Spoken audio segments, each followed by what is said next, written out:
그리고 지금 현재 타고 있는 EQ500 같은 경우에는 되게 옵션 사항들이 많이 들어가 있는, 어떻게 보면 이 차량에 대해서 사람들이 이 정도 고급 차량을 구입하면은 기대할 수 있는 많은 여러 가지 부분들의 옵션이 들어가 있는데, 일단 뭐 에이다스는 제가 조금 이따 말씀을 드리겠지만, 컴포트 어딨냐, 컴포트에 들어가면 마사지가 있어요. 시트에 대한 마사지, 그리고 시트의 키넥틱이라 그래가지고 계속 운전을 하는 데 있어서 단순하게 안마를 해주는 게 아니고 운전 자세를 조금씩 바꿔줘요. 등받이를 살짝 뉘어준다거나 엉덩이를 살짝 들어준다거나 이런 식으로. 그래서 단순하게 유추 받침대만 있는 게 아니라 되게 액티브하게 사람이 좀 이렇게 편안하게 운전을 할 수 있도록 뭔가 이렇게 계속 자세 교정을 해준다는 이런 부분들. 측면 받침, 사이드 볼스터도 이렇게 조여줬다가 넓혀줬다가 이런 것들 되게 잘 되어 있고요. 히트 설정 같은 경우에도 시트 히팅 밸런스가 따로 있습니다. 그러니까 위쪽까지 따뜻하게 해줄 거냐, 엉덩이만 따뜻하게 해줄 거냐, 아니면 등만 따뜻하게 해줄 거냐, 이런 게 돼요. 그리고 당연히 터치형 정전식 스티어링 휠이 차용되어 있어요. 물론 좀 아쉬운 거는 제가 그렇게 썩 좋아하는 디자인의 스티어링 휠이 들어가지 않아서 좀 아쉽기는 합니다.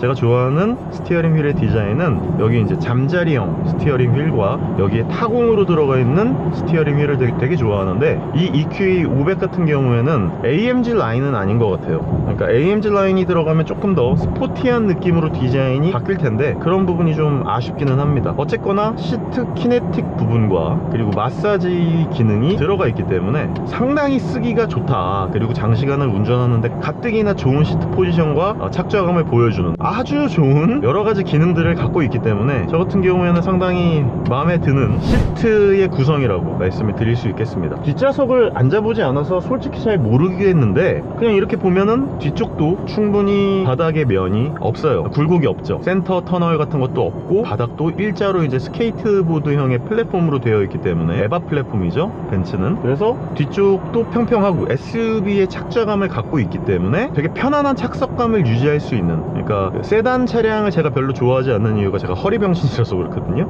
근데 SUV 같은 경우에는 이렇게 착좌감이 되게 의자에 앉은 듯한 그런 착좌감, 시트의 포지셔닝을 갖고 있기 때문에 좋다고 생각을 합니다. 그래서 저는 전기차를 구입하실 때, 특히나 운전을 하거나 장시간 동안 어디를 이동을 해야 되는 분들한테는 산타페나 X5나 EQE, QA, 이트론 이런 SUV 계열들의 전기 차량을 선호를 합니다. EV9도 마찬가지고요. 그래서 제가 요즘 들어서 자꾸 모델 S 플레드를 내가 뭐 예뻐서 사기는 했는데, 그리고 정말 빨라서 사기는 했는데, 할 때마다 장거리를 타고 돌아다니려면 역시 SUV가 짱이기는 해 라는 느낌이 굉장히 많이 듭니다.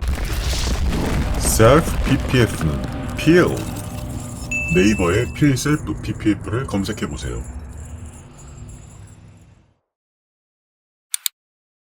자, 착좌감에 대해서 말씀드렸으니까 이제 승차감에 대해서 좀 말씀을 드려야 되는데요. 제가 EQS SUV를 타면서 굉장히 놀랐던 부분이, 좀 롤 허용도 많이 하고 뭐 액티브 안티롤바 뭐 이런 거 안 들어가 있어요. 그런데 되게 편안하고 정말 폭신폭신한 에어 댐퍼, 에어 쿠션의 느낌이 너무 잘 나는 그런 댐퍼 세팅을 너무 고급스럽게 잘 해놓은 거예요. 그래서 EQS SUV를 타면서 승차감으로 깔 수 있는 사람은 제가 봤을 때 이 세상에 거의 없다라고 보여집니다. 그런데 EQS SUV는 바닥에서 올라오는 이런 느낌 같은 것들이 되게 에어 서스펜션스럽거든요. 근데 얘 에어 서스펜션 아닌 걸로 제가 알고는 있어요. 모르겠습니다. 이건 확인을 좀 해봐야 되는데, 뒤에서 이렇게 보면 이렇게 흔들어 봤을 때 당연히 롤 허용은 좀 있지만 훨씬 더 안정적이고요. 안정적인 건 EQE가 낫지, 안정적인 건 EQE가 나은데, EQE500 SUV 같은 경우에는 이렇게 해보면은 롤의 느낌은 살짝 있지만 승차감이 상당히 좋습니다. 좀 깜짝 놀랐어요. 이 정도로 승차감을 좋게 세팅을 해놨다? 이거는 와, 진짜 확실히 벤츠가 어르신분들, 연세가 좀 있으신 분들이 편안하게 차량을 탈 수 있게 만드는 데는 정말 좀 일가견이 있다라는 느낌이 들어요. EQE는 좀 달라요. EQE는 오히려 i5 M60, i5 eDrive 40 쪽이 훨씬 더 안락하다고 느꼈는데, iX xDrive 50이나 EQE 500이나 이렇게 비교를 해보면은 안락감 측면에서 봤을 때는 오히려 이 친구가 조금 더 안락한 느낌? 오히려 iX xDrive 50이 매우 좋은 승차감을 보여주고는 있지만 약간 스포티한 느낌이 오거든요. 근데 얘 같은 경우에는 그런 스포티한 느낌으로 세팅을 해놨다기보다는 굉장히 편안한 댐퍼 세팅이 이루어져 있다는 것을 알 수 있습니다. 와, 진짜 승차감 정말 좋네요.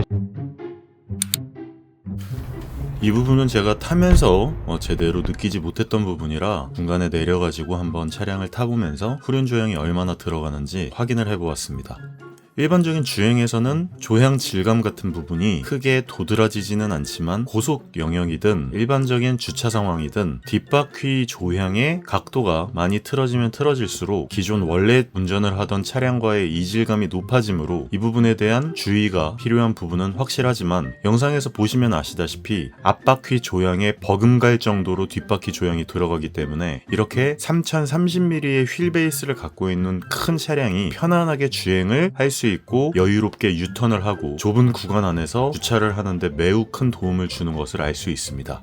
이렇게 저속 구간에서는 앞으로 진행하는 방향과 뒷바퀴 조향이 반대 방향으로 조향이 되기 때문에 빠르게 방향을 옮기고 이동하는 데 있어서 안락함과 편안함을 주고 매우 좁은 회전 반경을 통해 운전자에게 운전 조향감 상승에 대한 큰 베네핏을 얻을 수 있지만 고속 영역에서는 사실 그 부분이 그렇게 크게 느껴지지는 않았습니다. 어쨌거나 해외에서는 벤츠에 10도 정도의 각도를 넣는 구독 서비스를 넣으려고 했었지만 아무래도 구매자들의 반발과 요즘 돌아가는 전기 차량들 혹은 전체적인 자동차 시장의 위축 등을 통해서 이런 부정적 경험을 쌓는 구독 서비스는 벤츠에서도 적용하지 않는 것으로 알고 있습니다. 그래서 EQE 500 SUV에는 이 10도 조향의 뒷바퀴 조향이 기본적인 구입 사항으로 들어가는데 저는 이 부분이 상당히 좋은 부분이라고 생각을 합니다.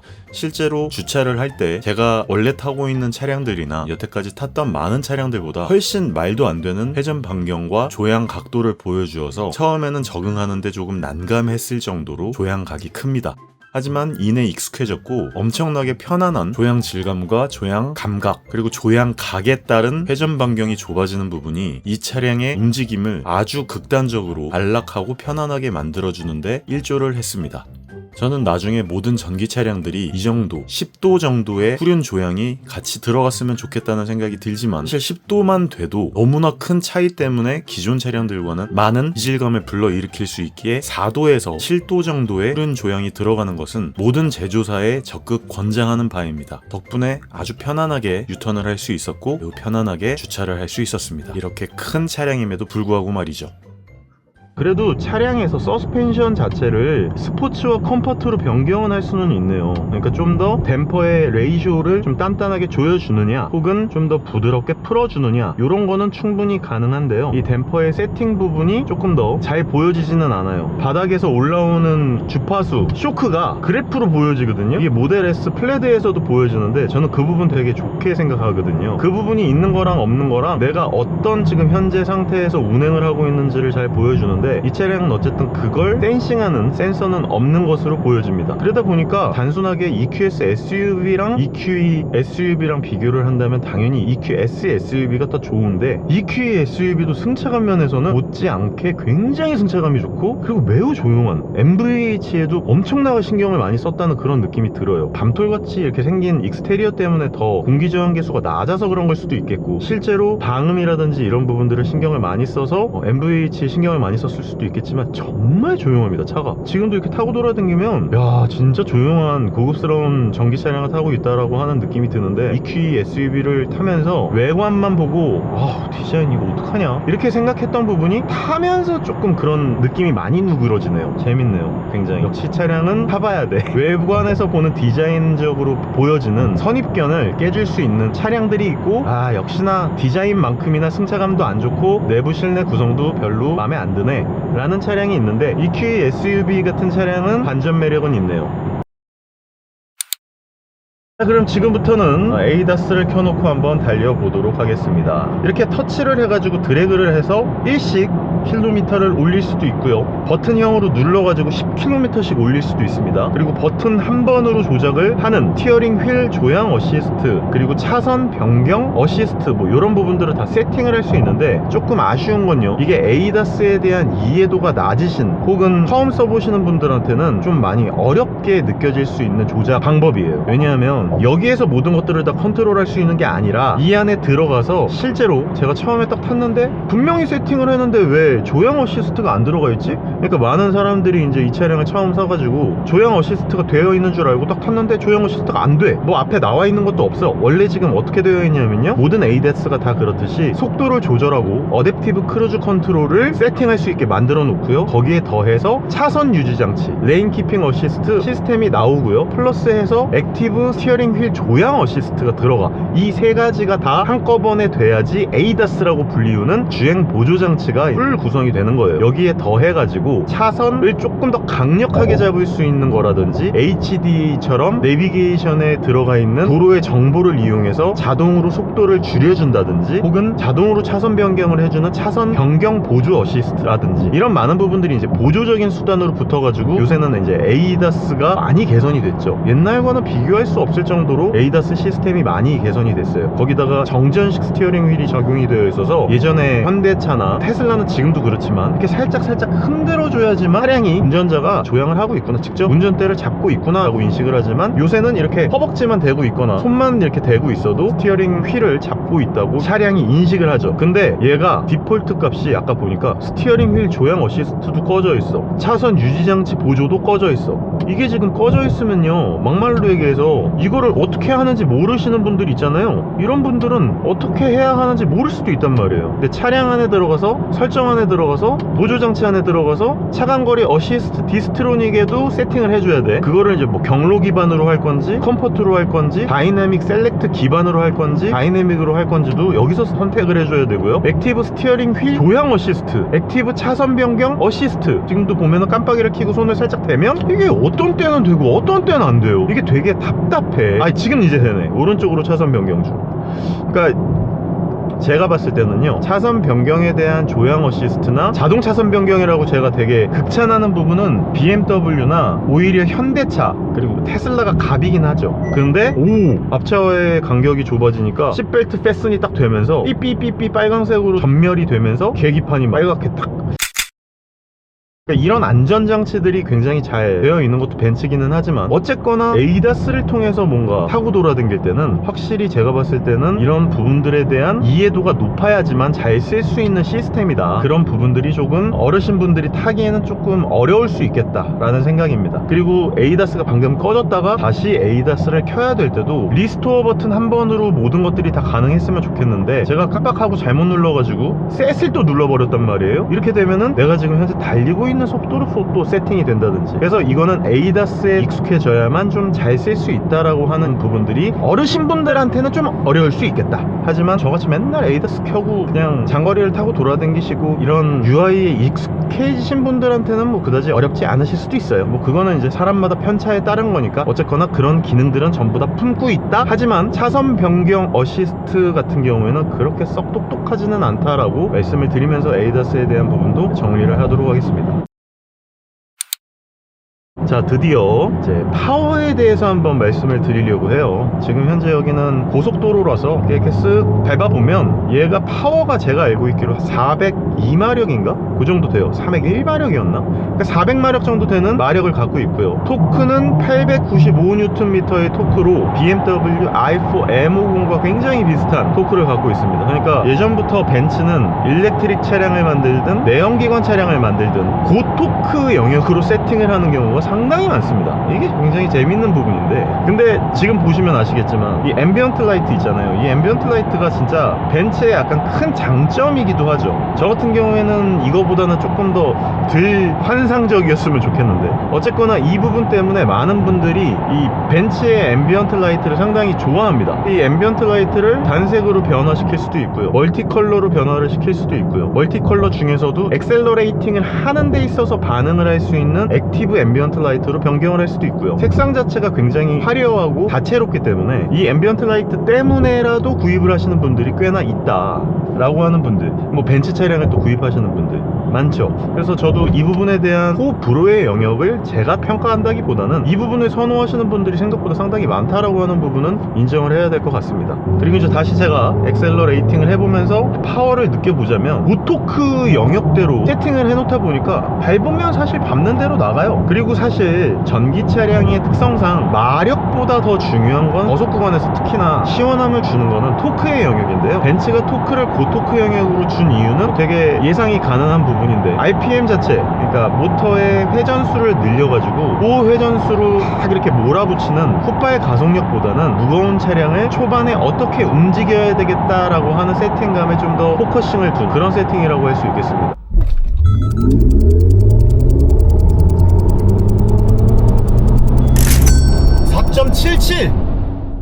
전기차의 특성상 엑셀러레이팅을 하자마자 모든 토크가 다 발휘가 되는 즉각적인 토크가 이루어지는 그런 세팅으로 되어 있다 보니까 고토크로 세팅을 해놓으면요, 내가 밟으면 밟는 대로 무거운 차량을 움직이는 데 있어서 이 비트는 힘이 강하고 바로 비틀어 주다 보니까 굉장히 센 토크가 발동이 되면서 되게 시원한 가속감을 느끼게 해줘요. 그래서 400마력이라고 하는 이 마력에 대한 매력보다는 토크가 강하고 즉각적인 토크가 발산된다라고 하는 그 부분이 저한테 있어서는 굉장히 경쾌하게 다가옵니다. 이거는 이제 거의 모든 전기 차량들이 마찬가지인데요. EV9조차도 385마력밖에 되지 않지만 좀 말이 이상하긴 한데, 그러니까 어떻게 보면 EV9이나 이 차량이나 마력 자체는 별로 차이가 안 나는데요, 둘 다 토크가 세단 말이에요. 걔도 한 660Nm 정도 될걸요? 아무튼 얘는 895Nm잖아요. 엄청나게 센 토크가 즉각적으로 쇠를 밟는다, 이렇게 느껴지면 되게 좋을 것 같습니다. 그래서 시원하게 나가요. 속도가 막 엄청나게 고속 영역에서 시원함을 주는지 이거는 제가 알 수는 없겠지만 한번 밟아보면 빠르게 나가는 거는 아주 빠르게 잘 나갑니다. 근데 문제가 하나 있어요. 제가 지금 이 스티어링 휠이 되게 컴포트하게 만들어 놨거든요. 그러니까 테슬라 같아요, 약간 느낌이. BMW 같은 경우에 요새는 이런 무거운 차량들이나 XM 같은 경우만 하더라도 스포트로 놔두지 않고 컴포트로 스티어링 휠을 놔두면 되게 스티어링의 조향의 느낌이 가벼워요. 제가 무거운 차량을 타고 있다고 하더라도 이 조향의 느낌이 가볍고 상쾌하기 때문에 내가 뭔가 되게 가벼운 차량을 타고 있다라고 하는 착각을 불러일으킬 수 있고 되게 경쾌하고 가벼운 느낌인데, QE500 같은 경우에는 조향감이 엄청 무거워요. 그러니까 약간 테슬라 같아요. 테슬라가 그래요. 모델 Y 겨우 2톤 가까이 정도밖에 되지 않는 차량인데도 불구하고 조향하는 그 스티어링 휠의 모터가 굉장히 무겁게 세팅이 되어 있다 보니까 되게 무거운 차량을 타고 있거나 되게 스포티한 차량을 타고 있다라고 착각을 불러일으키는데, 이 QE500 같은 경우도 딱 그래요. 지금 이렇게 차량을 타고 돌아다니면서 이렇게 지금 조향을 계속 해보잖아요. 그러면 굉장히 묵직한, 되게 묵직하고 스포티한 차량을 타는 듯한 그런 묵직한 느낌이 들어서 솔직히 저는 그렇게 선호하지 않는 주행감입니다. 그러니까 저는 좀 내가 스포티하게 몰고 싶고 정말 스포티하게 이 차량을 타고 나갈래 라고 하면은 이 차량 되게 좋아요. 나쁘지 않아요. 근데 지금 저는 좀 여유롭게 타고 싶거든요. 솔직히 여유로운 느낌으로 타고 싶다는 느낌이 드는데 이 차량은 그렇지 않단 말이지. 되게 무겁단 말이지. 그러다 보니 저는 그렇게 가볍고 편안한 주행 가속감과 주행의 고향 느낌을 주지 않다 보니까 이런 부분은 좀 아쉽다라고 하는 부분입니다. 좀만 더 가볍게 만들었으면 어땠을까. 왜냐면 이런 벤츠 차량들, 특히나 이런 일반적인 내연기관에서 이렇게 전기 차량으로 넘어오시는 분들은 가뜩이나 이런 전기 차량을 타면서 느끼실 부담감이 그래도 조향에 있어서의 가벼움으로 좀 상쇄가 될 수 있는데, 어르신분들이나 여성분들께서 이 차량을 딱 타시면은 이렇게 주행감이 무거워, 이렇게 느끼실 수 있을 오해의 요소가 다분하다. 그래서 이런 부분은 조금 더 가볍게 만들어 줬었으면 어땠을까 라는 느낌입니다. 그리고 아까도 말씀드렸듯이 엑셀러레이팅을 밟으면 밟은 만큼 딱딱 아주 즉각적인 토크의 영역으로 나가줍니다. 그래서 부족하다거나 답답하다거나 이런 느낌 거의 전혀 없이 매우 편안한 주행 가속감을 느낄 수 있기 때문에 저는 개인적으로 매우 호의 영역입니다. 승차감도 매우 좋고 거기에 에이다스 기능도 상당히 출중해요. 차선을 유지하거나 잡는 느낌, 이런 부분들이 정말 잘하는 부분이기 때문에 저는 개인적으로 상당히 만족감이 느껴지는 부분이고요. 차량의 승차감이 일단 좋고 착석감도 좋고 크기도 좋고 시트 포지션, 앉아있는 느낌 자체가 너무 좋기 때문에 전체적인 차량의 느낌, 만족도가 상당히 좋기 때문에 저는 만약에 추천을 하겠냐 라고 한다면 iX x드라이브 50만큼 추천을 드릴 수 있을 것 같습니다. 상당히 만족스럽네요. 보통 제가 마지막으로 얘기하는 부분인데 지속 가능성적인 부분에 대해서 얘기를 한단 말이에요. 이 차량은 실내의 고급감을 높이기 위해서 엄청나게 노력을 했다라는 부분은 조금 동의할 순 없어요. 왜냐하면 최대한 원가 절감을 하기 위해서 많은 다른 벤츠 차량의 요소들과 부품들, 모듈들을 공통으로 썼다는 느낌이 되게 강하게 들거든요. 앰비언트 라이트의 띠도 마찬가지고 앞쪽에 있는 DDD, CID, 심지어 공조기의 모듈 부분까지 이런 많은 부분들이 전부 다 벤츠에서 공통으로 쓰이고 있는 모듈들을 갖고 왔기 때문에 아마도 벤츠 EQ500에 들어가 있는 90.4kWh의 그로스 배터리의 원가 부분, 이런 부분들을 차량 가격으로 상쇄를 하기 위해서, 얘네들도 손가락 빨면서 장사할 수 없는 노릇 아닙니까? 그러니까 그런 부분들을 아마 제 생각에는 싹 다 차량적인 부분, 가격적인 부분에서 컨트롤을 하기 위해서, 원가 절감에 노력을 하기 위해서 그럴 수밖에 없었다고 생각은 하지만, 어쨌거나 여기 보면 제가 항상 까는 이런 거 있잖아요. 이런 것들도 너무 싸구려 티켓, 막 이런 부분도 너무 플라스틱이야 전부. 그러니까 1억이 훌쩍 넘어가는 차량이고 400마력의 5Nm의 토크를 갖고 있는 이런 엄청난 차량인데도 불구하고 이런 많은 여기는 우드니까 그나마 좀 그래도 나은데, 이런 부분들, 이런 많은 부분들이 좀 아쉽다. 그래서 이런 지속 가능성적인 부분이 이제 차량에 대한 가죽 소재, 센서텍의 인조 가죽의 느낌, 이런 아까운 부분들은 좀 아쉬운 게 사실이다. 하지만 파워적인 부분이나 이런 여러 가지 부분들은 좋다. 근데 이제 보통 제조사들이 얘기하는 지속 가능성적인 부분과 제가 말씀드리는 지속 가능성적인 부분은 좀 약간 다르잖아요. 그 이유가 뭐냐면은, 저는 지속 가능성적인 부분을 차량을 갖다가 지속적으로 타고 돌아다닐 수 있느냐, 지속적으로 고급스럽고 새롭게 벤츠에서 업데이트가 되는 기술력을 OTA를 통해서 업그레이드를 할 수 있느냐, 이 차량의 지속적인 부분으로 좋은 기능적 부분을 계속 업데이트 받을 수 있는가, 요걸 저는 지속 가능성적인 부분이라고 보는데, 벤츠는 사실 그런 부분에 있어서 업데이트가 되라고 뜨긴 했더라고요. 근데 사실 어떻게 보면 그런 부분에 있어서는 좀 아쉽다라고 말씀드릴 수밖에 없죠. OTA로 차량의 중앙 컨트롤적인 부분으로 많은 것들이 바뀌냐, 혹은 커넥티비티를 통해서 차량에 대한 많은 부분들이 업데이트가 되느냐, 기능적으로 업그레이드를 할 수 있느냐, 이런 많은 부분들이 좀 아쉬운 게 사실이죠. BMW도 마찬가지고, 벤츠도 마찬가지고, 아우디도 마찬가지고, 포르쉐도 마찬가지고, 폭스바겐은 뭐 말할 것도 없고, 다 전부 다 보면은 이 차량을 이렇게 타면서 뭔가 계속 지속적으로 이 차량을 내가 벤츠의 기술력이 업그레이드 되는 게 느껴져. 이 차량의 멋진 기술력적인 부분을 내가 계속 영위하고 있어. 이런 지속 가능성적인 부분은 사실 굉장히 아쉽다라고 해도 과언이 아닐 정도이기는 합니다. 그래서